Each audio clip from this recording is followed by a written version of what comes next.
Journey कैसे start हुई as a cartoonist? शौक पड़ गया, किसी का चेहरा बना दिया, किसी की कोई शेप बन जाती थी। सर, आपने अपनी लाइफ में इतनी कामयाबी हासिल करी, पर अक्सर इतनी कामयाबी हासिल करने के बाद लोगों में बहुत घमंड आ जाता है। आप क्या चाहते हैं मैं ये 2 माइक उठा के आपके सर पे दे? मत। पॉडकास्ट की दुनिया में एक अलग ही करिश्मा आ रहा है, ना आपने देखा होगा, ना आपने सुना होगा, ना आपने कभी सोचा होगा। Hello everyone, welcome to our podcast. Motu Patlu तो आप सभी ने देखा होगा। मोटू पतलू एक ऐसा कार्टून है जिसे लोग इतने टाइम से पसंद करते आ रहे हैं। But do you guys ever think that who has created this iconic characters? No, don't worry. In this podcast, I will tell you that who has created everyone's favorite मोटू पतलू। तो चलिए आप सभी को मिलवाते हैं आज के हमारे स्पेशल गेस्ट से, who is the cartoonist, script writer and a film director. So let's welcome Dr. Harvinder मानकर सर। तो सबसे पहले आप हमें अपने बारे में कुछ बताइए। बेहद शुक्रिया मुझे उस जगह पे बुलाने के लिए जहाँ से मेरी शुरुआत हुई थी, मुझे उस जगह बुलाने के लिए जहाँ कार्टून्स की पहली लाइन आज के मोटू पतलू का जो फ्यूचर है, भविष्य है, जो वर्तमान में वो दिखता है, वो सारा कंसेप्ट इसी बिल्डिंग में से शुरू हुआ था। आपके इस जहाँ पे आप ये मेरा इंटरव्यू, मेरा पॉडकास्ट आप शूट कर रहे हैं, तो आपने मुझे बुलाया, ये मेरा सौभाग्य है।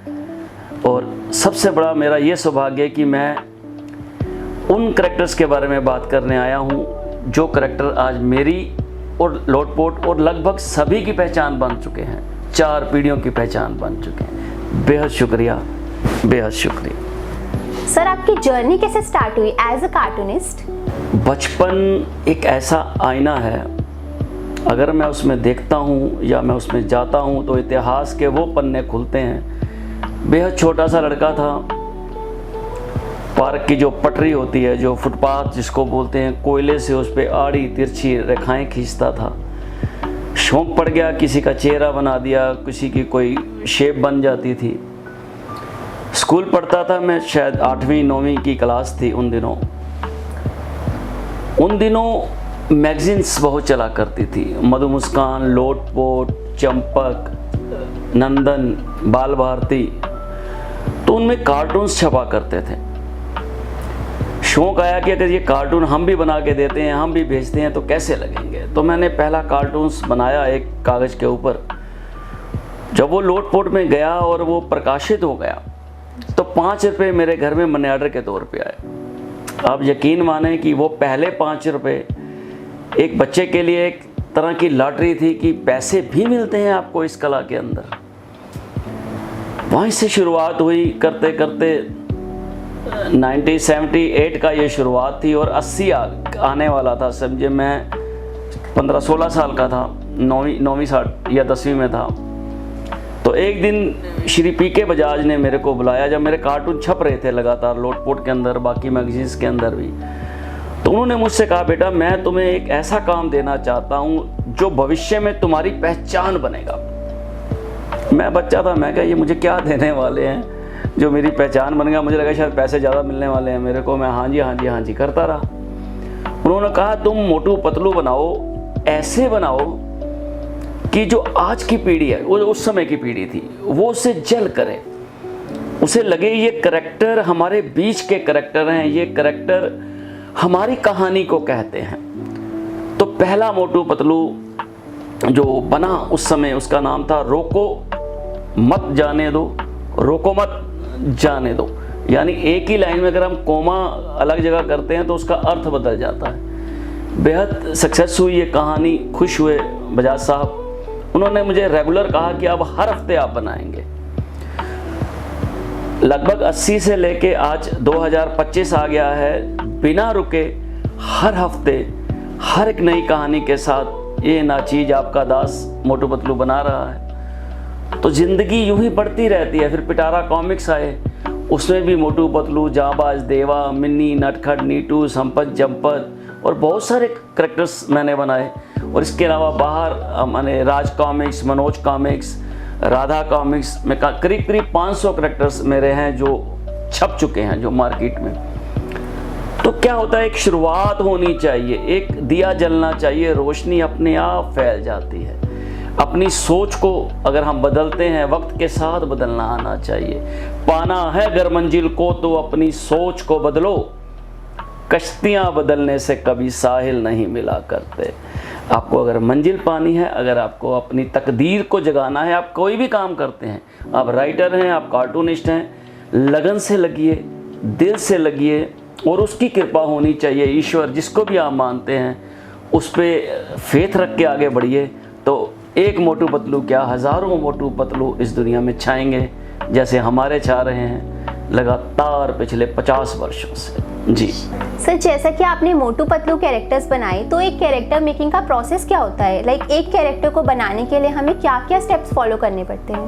देखो, अब तो टेक्निक का ज़माना आ गया है, लोग हर चीज़ को किताबी रंग से रंगते हैं। जब मैंने शुरू किया था, मैंने कहीं कोर्स नहीं किया, मैं इस ज़िंदगी से सीखा हूँ, अपने हालातों से सीखा हूँ। क्योंकि हालात कैसे भी हों, हालात के कदमों में कभी कलंदर नहीं गिरता, हालात के कदमों में कभी कलंदर नहीं गिरता, टूटे घर सितारा तो भी ज़मीं पे नहीं गिरता, अरे गिरते हैं बड़े शौक से समंदर में दरिया, मगर किसी दरिया में समंदर नहीं गिरता। ये वो समंदर है, ये जो लाइन है, ये कार्टून्स की लाइन है, इसमें बहुत कुछ है, बहुत डेप्थ है। प्रोसेस की अगर आप बात करें तो सबसे पहले जब हम बनाना शुरू करते हैं, चलो मोटू पतलू जब बना रहे हैं, मोटू पतलू के अलावा करैक्टर्स भी होते हैं उसके अंदर जी। आप सबसे पहले एक स्क्रिप्ट लिखता हूँ मैं, जो सोचता हूँ, मैंने अपने आसपास देखता हूँ कि कौन शख्स कुछ अजीब है, मतलब उसकी हरकत कुछ अजीब है, या वो कुछ कभी कोई कान खुजलाता रहता है, कोई ऐसे पीछे हाथ करता रहता है, तो हम उससे मैनरिज्म लेते हैं उस करैक्टर्स का, फिर उसको लिखा जाता है प्रॉपर स्क्रिप्ट के। जो करैक्टर बाइबल बनती है हमारी, जब बाइबल बनाई जाती है तो उसमें करैक्टराइजेशंस किया जाता है कि एक करैक्टर कैसे बोलेगा, उसका तकिया कलाम क्या होगा, वो उसकी भाषा क्या होगी, वो कैसे प्रोनाउंसिएशन करेगा अपनी बात को सामने रखने के लिए। जब वो इमेज बन जाती है फिर उसको ड्रा करते हैं हम लोग।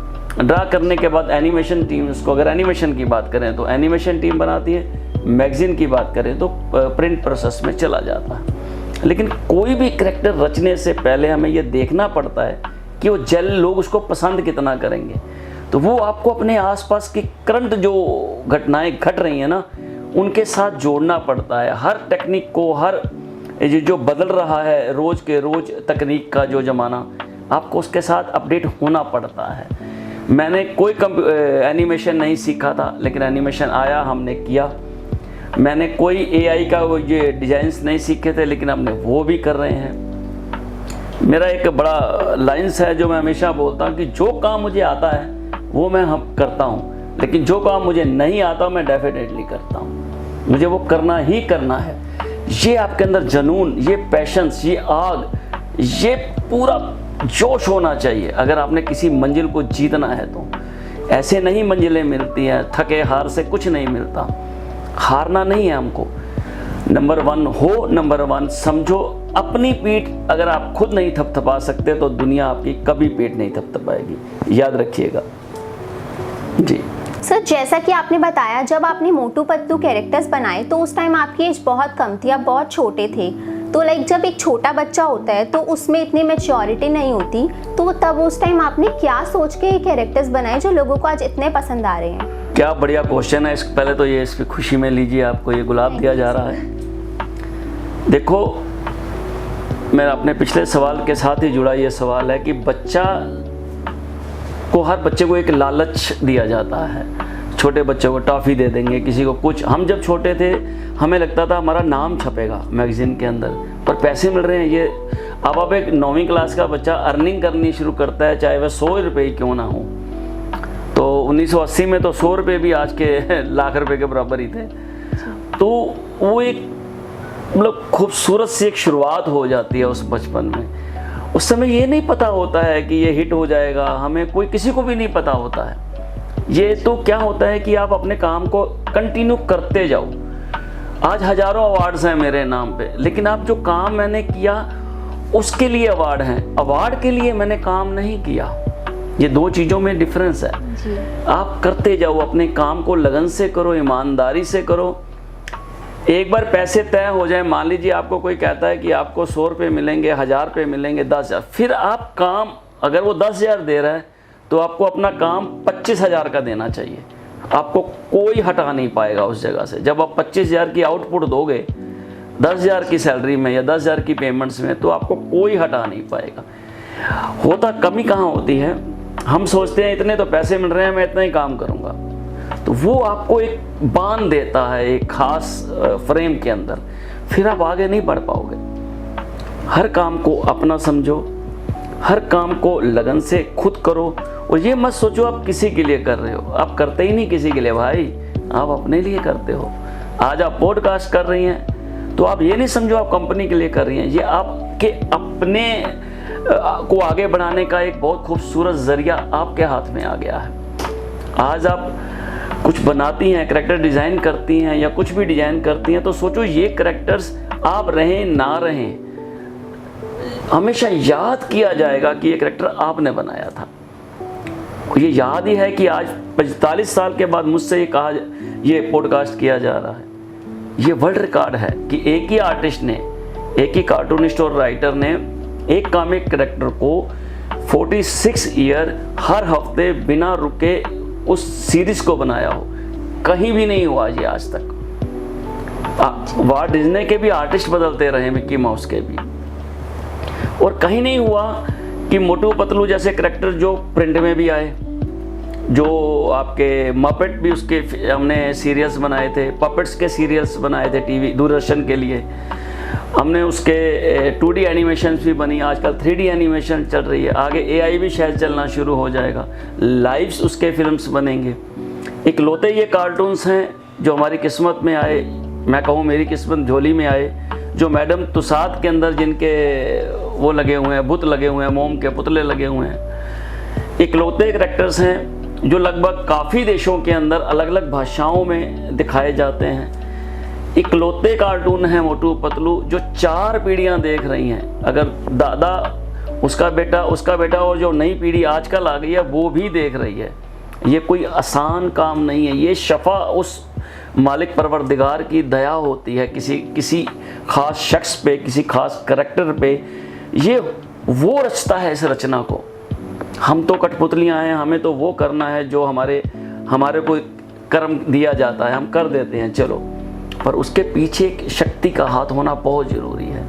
तो मोटू पतलू पे उसकी खास नज़र रही, इसीलिए ये रुके नहीं। जब सारी मैगजीनें बंद हो गई थी, नंदन, चंपक, लगभग जब ये टीवी अपना मीडिया आया, तो लोटपोट इकलौती पत्रिका थी जो चलती रही।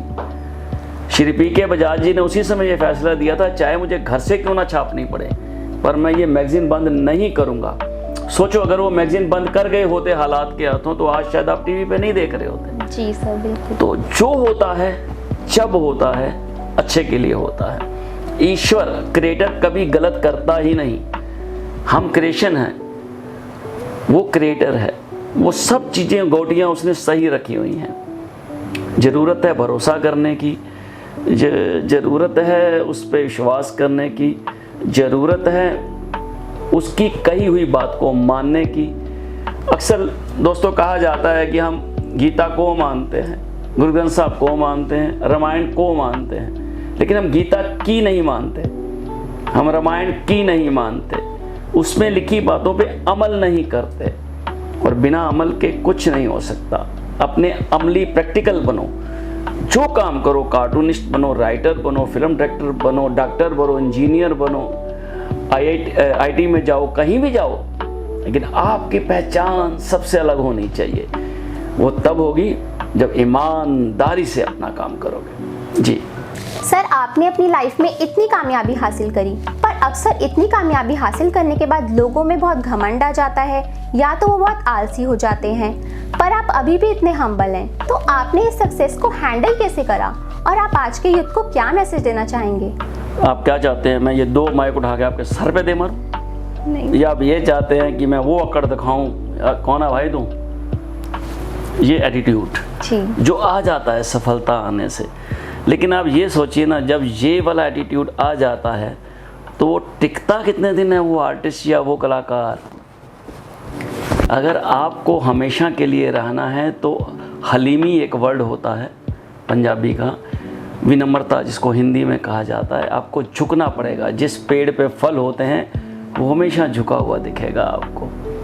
झुकना सीखिए। आपको मालूम है, इसका जवाब इस तरह भी दिया जा सकता है कि आजकल सभी के बैंकों के अंदर बहुत सारे शायद पैसे हो सकते हैं, अकाउंट में मनी हो सकती है, पर जो दुआओं का बैंक है ना, वो सबका खाली है। क्यों? क्योंकि हम झुकना छोड़ दिया। हमने बड़ों के सामने, बुजुर्गों के सामने उनके पाँव को हाथ लगाना छोड़ दिया। ना हम झुकते हैं, ना उनके हाथ आशीर्वाद और दुआ के लिए उठते हैं। मैं एक घटना सुना सकता हूँ। गुरदास मान जी हैं, पंजाबी सिंगर, आपने नाम सुना होगा। एक बार बहुत तेज बारिश थी और मेरे घर के अंदर बैठे हुए थे, मेरे ऑफिस में। बाहर जब लोगों को पता लगा गुरदास मान आए हुए हैं तो मतलब हज़ारों की संख्या में वो भीड़ इकट्ठी होगी घर के बाहर। जब वो निकले तो मेरे कुछ बुजुर्ग लेडीज़ खड़ी हुई थी मेरे घर के सामने, मोहल्ले वाली, तो उन्होंने सबके पाँव को हाथ लगाया मान साहब ने।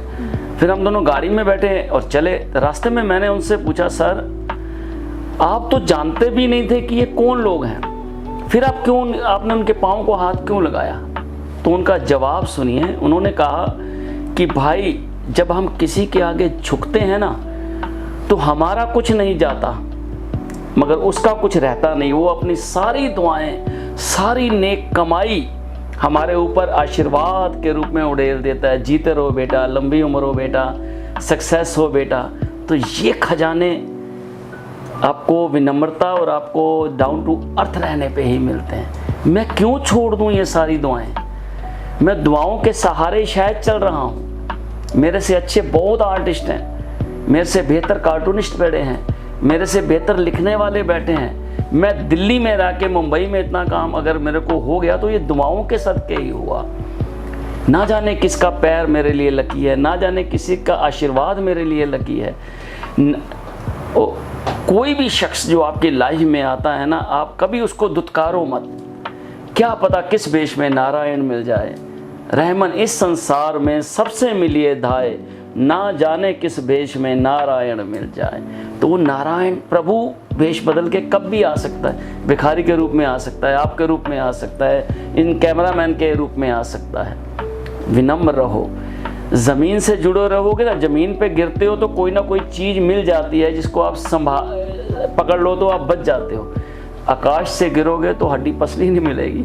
तो डाउन टू अर्थ रहना ये कोई वो नहीं है कि खासियत है, ये ज़रूरत है हमारी। ये हर उस बड़े आर्टिस्ट के अंदर ये होना चाहिए जिसको लंबी पारी खेलनी है। जी सर, जैसा कि आपने बॉलीवुड में भी बहुत काम किया है, तो आपका बॉलीवुड में एक्सपीरियंस कैसा रहा? क्या बॉलीवुड की दुनिया बाहर से जैसी दिखती है, अंदर से भी वैसी ही है? सभी दुनियाएं हसीन होती हैं दोस्त, कोई जगह कोई लाइन बुरी नहीं होती। मैं सतीश कौशिक जी के साथ करीब 8 से 10 साल रहा। हमने ये मोटू पतलू के साथ टूनपुर का सुपर हीरो भी करी, अजय देवगन जी के साथ ऐड फिल्में मैंने अलग करी। आपकी स्मृति ईरानी जी के साथ मैंने बहुत काम किया। जब वो सास भी कभी बहू कर रहे थे, हम तब ऐड फिल्म्स बनाया करते थे। सब अच्छे हैं दोस्त, आप अच्छे हो, सब अच्छा है। आप छपी छपाई बातों पे या ये जो सोशल मीडिया की बातों पे भरोसा नहीं करते। हर इंसान, देखो हर इंसान है तो इंसान ही, अंदर से तो वो भी वही है जो है।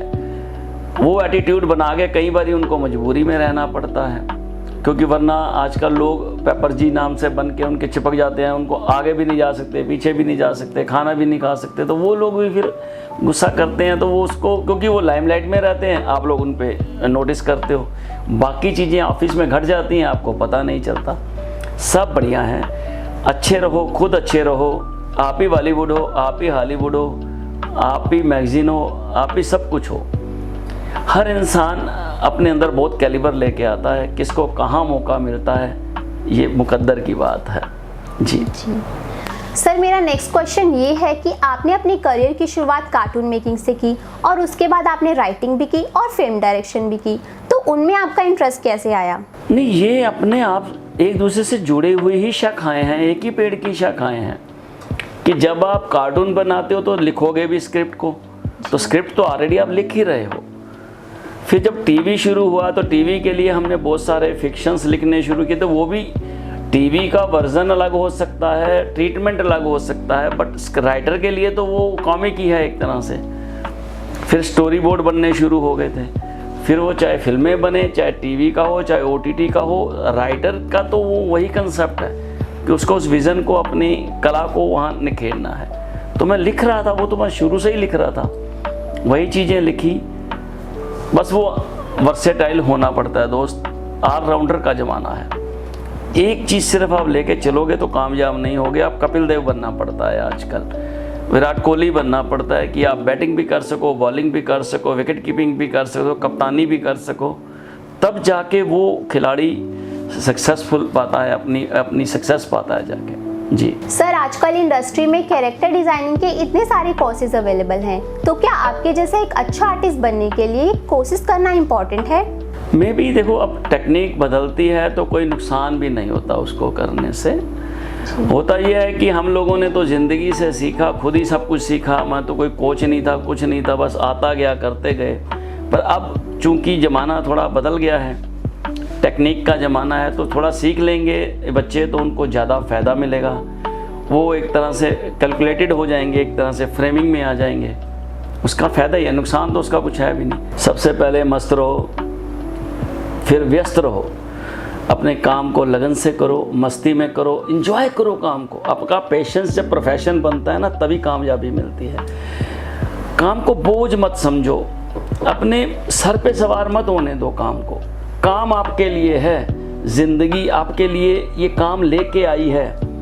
उसने सोचा है ऊपर वाले ने कि ये काम आप ही कर सकते हो, आपके जिम्मे इसीलिए दिया गया है। जब आप कर लोगे ना, वो जो खुशी आपको होगी वो बयान नहीं की जा सकती। अपने काम को ईमानदारी से करो, दिल से करो। और बस एक शेर है बहुत खूबसूरत मेरा लिखा हुआ कि कायम कर अपनी हस्ती को, कायम कर अपनी हस्ती को उस हालात के लिए कि खुदा खुद तरसे तुझसे मुलाकात के लिए। अपनी हस्ती को उस तक ले जा कि वो खुदा खुद कहे कि यार इससे तो एक बार मिलना चाहिए इस आदमी से। जब आपका ये रुतबा आ जाएगा ना, हर चीज़ मिलेगी। चलिए सर, फटाफट से एक रैपिड फायर करते हैं। सर, आपका फेवरेट कलर कौन सा है? Tea green. आपको बॉलीवुड मूवीज ज्यादा पसंद है या बॉलीवुड सॉन्ग्स? मुझे सब कुछ पसंद है। अगर एक चूज करना होगा तो आप किसे करोगे? पंजाबी गाने। एक गाना हो जाए फिर इसी बात पर। अच्छा, पंजाबी गाना ये रैपिड फायर में? हाँ। आग लग जाएगी। नहीं सर, गाना पड़ेगा। चले। बापो फिर खेतां विच नक्के मोड़दा, मुंडा पढ़े कालेज डकानी तोड़दा। ओए चंगियां पढ़ाइयां चंगा फेरा मित्रो, बस दोहां थावां उत्ते डेरा मित्रो। ऐशा इशरतां विच बेशक डुलियो, यारो कदे ना पंजाब भुलियो।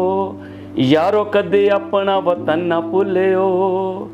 अपने वतन लई जान देनी है, यही सब नू असी गल कहनी है। दुनिया विच सब तो महान इको ही है, सब तो प्यारा हिंदुस्तान इको ही है, सब तो प्यारा हिंदुस्तान इको ही है। जय हिंद। वाह सर, क्या गाया आपने, मजा ही आ गया। मोटू पतलू में से फेवरेट कौन है आपका? मोटू। अच्छा, क्यों?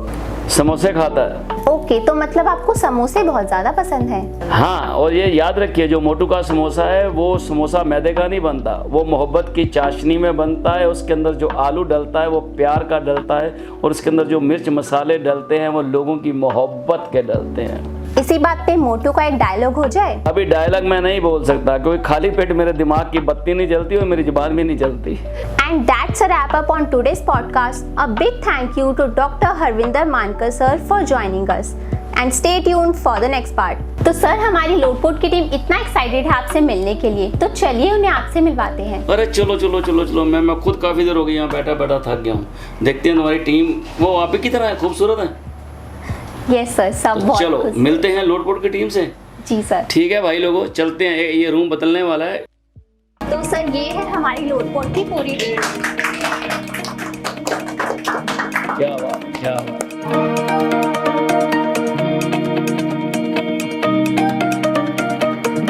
सर, हम सब चाहते हैं आप हमें मोटू पतलू की ड्राइंग करके दिखाएं।